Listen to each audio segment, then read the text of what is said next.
And you're welcome back to Business Live with me, Blessed Ghana. Now, most of the mining companies, as we're indicating to you, that receive supply of explosives from Maxam may have to cut productions if actions to get Maxam to resume production are not fast-tracked. Maxam was shut down last week after orders from the Minerals Commission. This was due to the explosion at Apiati in Bogosu area of the Western region, in which a vehicle belonging to the company and carrying explosions sparked. Now, it claimed about 13 lives. And speaking exclusively to Joy Business, Chief Executive of the Ghana Chamber of Mines, Dr. Suleiman Koni, said the country will lose a lot if Maxam is not assisted to resume operations. As we know, are quite hazardous in the required combinations and in the conditions. It can be quite hazardous, and that is why legislation around transportation, handling, management, storage of explosives are quite, strict in legislation. Working, for example, with the police, and this is enshrined in legislation, that even when it comes to transportation, because sometimes and oftentimes, I must say, you don't have a choice about how to transport explosives. You may necessarily have to use public roads, but how do you do it such that even if anything untoward happens, you minimize the impact on life and limb as well as the environment? So continuous process, continuous improvement is the watchword. Let's learn the lessons and make sure it doesn't happen again. Talking about impacts, immediately government went in to close down the logistics company. Moving forward, I understand it supplies about 40% of the mines. I don't know what the statistics says, and also the impact on the industry as a whole moving forward, because we don't know when government will lift that ban. Yeah, my calculation shows less than that though, but it's quite substantial. Between 25 and 30% of the market is what Maxam actually supplies, which is huge. And trust me, most of the companies, the company suppliers are on the edge as we speak. They don't have adequate stock. Most of them leave effectively just-in-time delivery, maximum a day or two stock at a time. So in terms of production, because without explosives, you cannot blast, you cannot mine. We all know it's a straightforward thing. So it's one of the challenges we certainly would be confronted with, and it will affect government as well. Of course, once it affects production, then the downstream benefit of mining, which we all talk about, whether it is forex generation, whether it is employment, whether it is payment of taxes and royalties and so on. And the thing about royalty, for example, is that it is so direct that you all know the formula is that it's a kind of ad valorem on production of minerals. So you don't produce, you don't get your revenue. It's as simple as that. So we are not therefore asking that when government should actually willy-nilly open and lift the ban for the mining explosive manufacturing firm, in this case Maxam, to start production.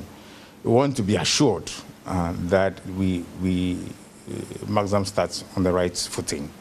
Are you making interventions? Well, we have made interventions with government, with regulators, and because we have a good relationship with the sector ministry and the key regulator, Minerals Commission, we continue to engage. We made an appeal for the investigations to be expedited, of course, making sure that it is professionally done. And then hopefully, we are hopeful that ultimately, within the shortest possible time, Maxam will be allowed to reopen and start doing its business. And we would quite be pleased if this happens within the shortest possible time. I think that for us is the watchword. Yes, we want to come back into full production, but we want to be assured that everything is okay.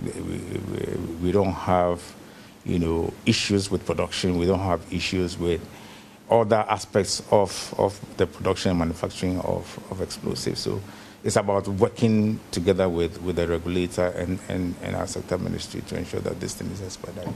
Approximately, in monetary terms, how much are we likely to lose if this goes on for at least a week?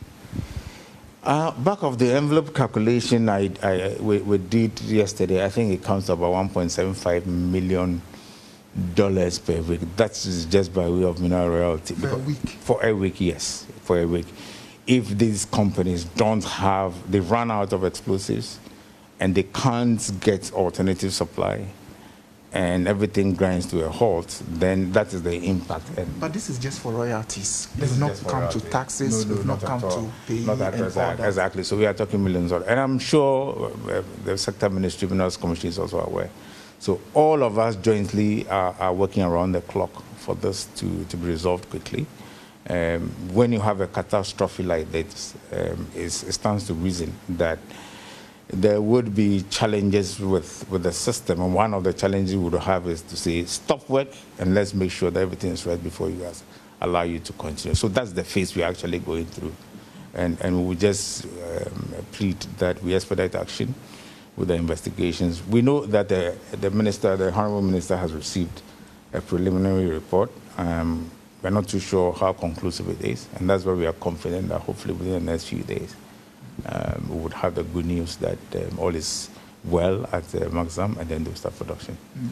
You indeed indicated in your press release that you sent some relief items. I mean, are we going to see more from you? What other support are you giving to the community and the people who were involved in this accident? I think it's important that we provide support, and I'm happy that the executive committee of the chamber readily approved, for us to provide the necessary support to the people. And now thousands of bags of harvested rice during last farming season are sitting in the warehouses as farmers reveal that rice off-takers in the region have stopped buying from them because imported rice has become way cheaper due to the benchmark value discounts. Talking Solutions, Executive Secretary of the Agribusiness Chamber, Anthony Morrison, called on government to be the major buyer of locally produced rice in Ghana so as to create a ready market for the staple. Government have a business in doing business by protecting the food security of this country. And if by setting themselves up like the way they've done for the buffer stock, we need another company that can come in, whether the Ghana Grains Council or the Ghana Rice Company, that will buy all rice in the system, all paddy rice. Okay. And actually, you see, this is a strategy. Let me tell you. What government needs to do is to identify the rice growing regions in the country, register all rice farmers, and look at the number of lands that are currently under production. Then they will ask all importers and rice millers to now request the quantity of rice paddy they need annually. The government will vote money to these farmers, and the farmers will supply government with this paddy. And government will sell the paddy to these rice millers and also the importers.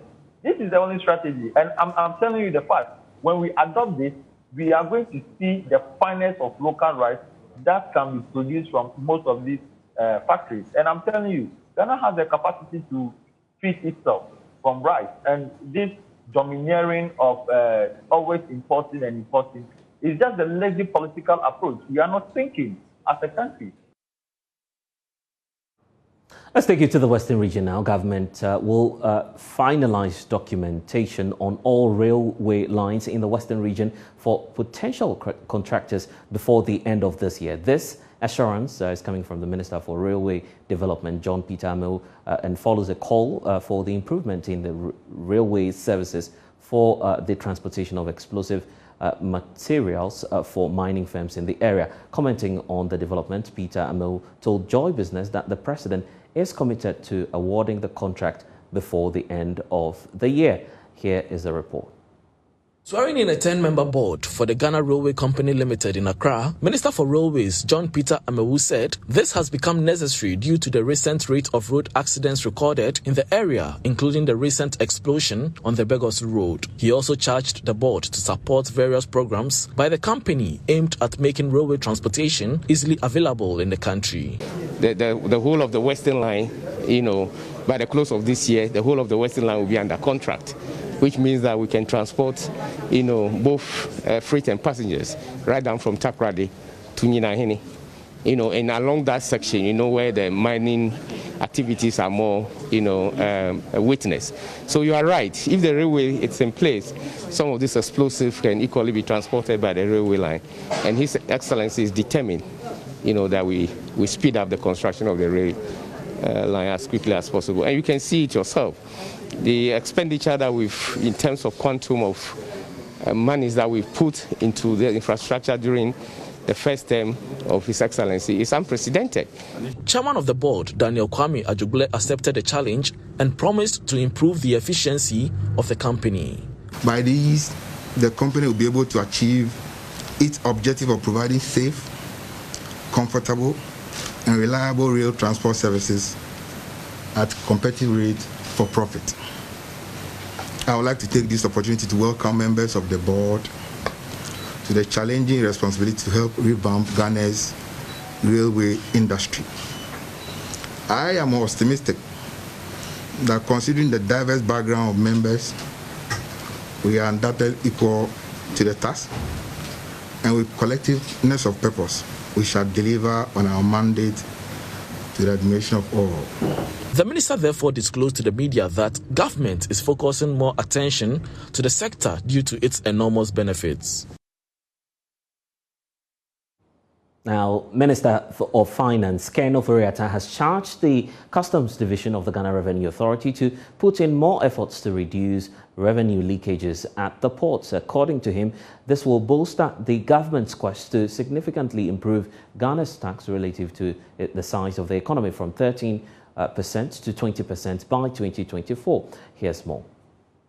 The Finance Minister made a call at the International Customs Day celebration under the theme Scaling Up Customs Digital Transformation by Embracing a Data Culture and Building a Data Ecosystem. In a speech read on his behalf by George Brefo, Ken Ofori-Atta charged the division to work efficiently to support government's quest to boost the country's revenue. I'm confident that there is more that GRA and Customs Division in particular can do to further enhance its level of efficiency whilst reducing revenue leakages at the ports to its barest minimum.